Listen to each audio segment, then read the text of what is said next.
Hello friends, अस्सलाम वालेकुम and welcome to reality TV. दोस्तों, हमें किसी भी ज़रूरतमंद इंसान की मदद ज़रूर करनी चाहिए, लेकिन आप सोचें कि आपके आसपास कोई फ़कीर आए और आप उसको जेब से कुछ पैसे निकाल कर दे दें, लेकिन उस फ़कीर के अकाउंट में दरअसल आपके अकाउंट से भी ज़्यादा पैसे पड़े हों। ऐसा होता है और ऐसे अमीर भिखारी हमारे आसपास ही दुनिया के हर मुल्क में मौजूद होते हैं। इस वीडियो में मैं आपको कुछ ऐसे ही इंतहाई हैरत अंगेज अमीर फकीरों के मुतालिक बताऊंगा। पहली कहानी लबनान की एक भिखारन फातिमा उस्मान की है। ये औरत लबनान के शहर बैरूत की सड़कों पर भीख मांगती थी। मई 2018 में इसकी मौत हो गई और इसके मरने के बाद लबनान की पुलिस को एक शौक लगा।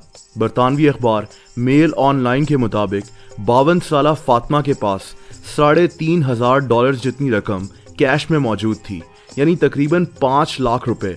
लेकिन पुलिस को असल शौक तब लगा जब इनको फातिमा के बैंक अकाउंट में $1.1 मिलियन जितनी रकम पड़ी हुई मिली, यानी ये औरत दरअसल करोड़पति थी। ये औरत लबनान की सिविल वॉर में माजूर हो गई थी और फिर ये लबनान के कैपिटल बैरूत की सड़कों पर भीख मांगना शुरू हो गई और भीख मांगते मांगते इसने इतना सारा पैसा कैसे इकट्ठा कर लिया ये कोई नहीं जानता। फातिमा की कहानी मीडिया में काफ़ी मशहूर हुई थी। दोस्तों, अगली कहानी जो मैं आपको सुनाने जा रहा हूँ ये नाकाबिले यकीन है। ये कहानी अरविंद कोरे नामी एक इंतहाई मशहूर आदमी की है। अरविंद कोरे अमेरिका का एक मशहूर कॉमेडियन और एक्टर रह चुका है। इसको प्रोफेसर अरविंद कोरे भी कहा जाता है। ये आदमी ना तो गरीब है और ना ही इसको पैसों की ज़रूरत है, बल्कि ये अमरीकी शहर न्यूयॉर्क में एक $3.5 मिलियन के आलीशान घर में रहता है। लेकिन ये आदमी पिछले कई सालों से हर दिन न्यूयॉर्क की सड़कों पर भीख मांगता दिखाई देता है। दोस्तों, इसकी वजह यह है कि इसकी बीवी के मरने के बाद इसने अपने अकेलेपन को दूर करने के लिए भीख मांगना शुरू कर दी और फिर ये इसका एक शौक बन गया। ये भीख में मिलने वाले पैसों को अपने पास नहीं रखता, बल्कि क्यूबा में मौजूद गरीब बच्चों के लिए डोनेट कर देता है। यानी ये आदमी सारा दिन भीख मांगकर रात को अपने आलीशान घर में जाकर सो जाता है। दोस्तों, अगली हैरत अंगेज कहानी हमारे मुल्क पाकिस्तान से है। ये कहानी शौकत भिखारी नामी एक आदमी की है। इसने अपना नाम ही शौकत भिखारी रखा हुआ है। इसका ताल्लुक बेसिकली मुजफ्फरगढ़ से है, लेकिन ये आदमी आजकल मुल्तान में रहता है और सोशल मीडिया पर काफ़ी मशहूर हुआ है। शौकत के मुताबिक इसने मैट्रिक तक तालीम हासिल की, लेकिन फिर कोई नौकरी ना मिलने पर इसने भीख मांगना शुरू कर दी और इसका दावा है कि आज ये पाकिस्तान के अमीर तरीन भिखारियों में से एक है। शौकत दिन रात मुल्तान की सड़कों पर भीख मांगता है। इसके मुताबिक ये भीख में सिर्फ $1 डिमांड करता है और इस तरह लोग इस पर तरस खाकर इसको ज़्यादा पैसे दे देते हैं। इस भिखारी ने भीख मांगने के नए नए तरीके भी ईजाद किए हुए हैं। अक्सर ये लोगों को ऑफर करता है कि ये उनको $9 का चेंज देगा और वो सिंपली इसको $10 वापस कर दें। दोस्तों, शौकत के मुताबिक ये रोज़ाना $1,000 भीख में हासिल कर लेता है, यानी महीने के $30,000 कमा लेता है। लेकिन बात यहाँ ख़त्म नहीं होती। इसके मुताबिक मुल्तान में बोहर गेट की हबीब बैंक की ब्रांच में इस भिखारी का अकाउंट है जिसमें $12 लाख रखे हुए हैं। इसके अलावा इसने तकरीबन $1 लाख की अपनी इंश्योरेंस भी करवाई हुई है और ये हर महीने इंश्योरेंस के लिए भी पैसे भरता है।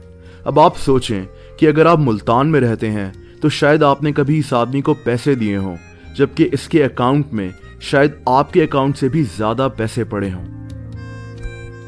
दोस्तों, संभाजी काले एक इंडियन भिखारी है और इसकी कहानी भी इंतहाई हैरानकुन है। ये आदमी मुंबई की सड़कों पर भीख मांगता है और कहते हैं कि ये आदमी एक दिन में 1,000 से $1,500 तक कमा लेता है। कई अरसे से भीख मांगते मांगते इसने इंडिया के इलाके विवार में एक फ्लैट खरीद लिया है और सोलारपुर में इसकी एक ज़मीन और घर मौजूद हैं। इस फकीर के मुताबिक ये इन पैसों को सही जगह इन्वेस्ट करता है और आज इसको भीख देने वाले लोगों से ज़्यादा ये अमीर हो चुका है। संभाजी काले की कहानी भी इंटरनेट पर काफ़ी वायरल हुई थी। और आखिर में बात करते हैं गैरी थॉम्सन की।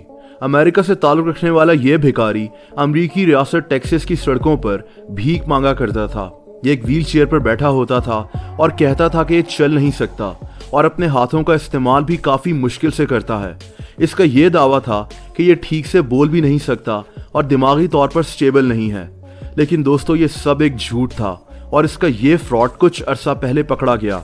2016 में इस 33 साल आदमी को पुलिस ने पकड़ लिया, जिनको इस पर शक था कि ये माजूर नहीं है।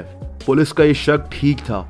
ये आदमी 4 साल से सड़कों पर माजूर बनकर भीख मांग रहा था और साल के तकरीबन $1 लाख कमा रहा था, यानी ये करोड़पति बन चुका था। यही नहीं बल्कि इसने माजूर बनकर अमरीकी हुकूमत से काफ़ी सारे बेनिफिट्स यानी सहूलियात भी ली हुई थीं, जिन पर इसका कोई हक नहीं था। पकड़े जाने के बाद इस फ्रॉड आदमी की ये कहानी मीडिया में काफ़ी मशहूर हो गई थी। दोस्तों, जैसा कि मैंने वीडियो के शुरू में कहा कि हमें किसी भी ज़रूरतमंद इंसान की मदद करने से पीछे नहीं हटना चाहिए, चाहे जितनी भी हम कर सकें, पैसे हों, खाना हो या कपड़े हों, कुछ भी। लेकिन हमें इस चीज़ का ख्याल भी ज़रूर रखना चाहिए कि अगला इंसान वाकई में ज़रूरतमंद है या फिर प्रोफेशनली भीख मांग रहा है। अगर आपको वीडियो पसंद आई हो तो वीडियो को लाइक करना मत भूलना। ऐसी इंटरेस्टिंग वीडियोस को देखने के लिए इस चैनल को सब्सक्राइब कर लें और बेल आइकन को भी प्रेस कर दें। उससे इस चैनल की नई वीडियोस की नोटिफिकेशंस आपको मिल जाया करेंगे। अपना बहुत ख्याल रखें। अल्लाह हाफ़िज़।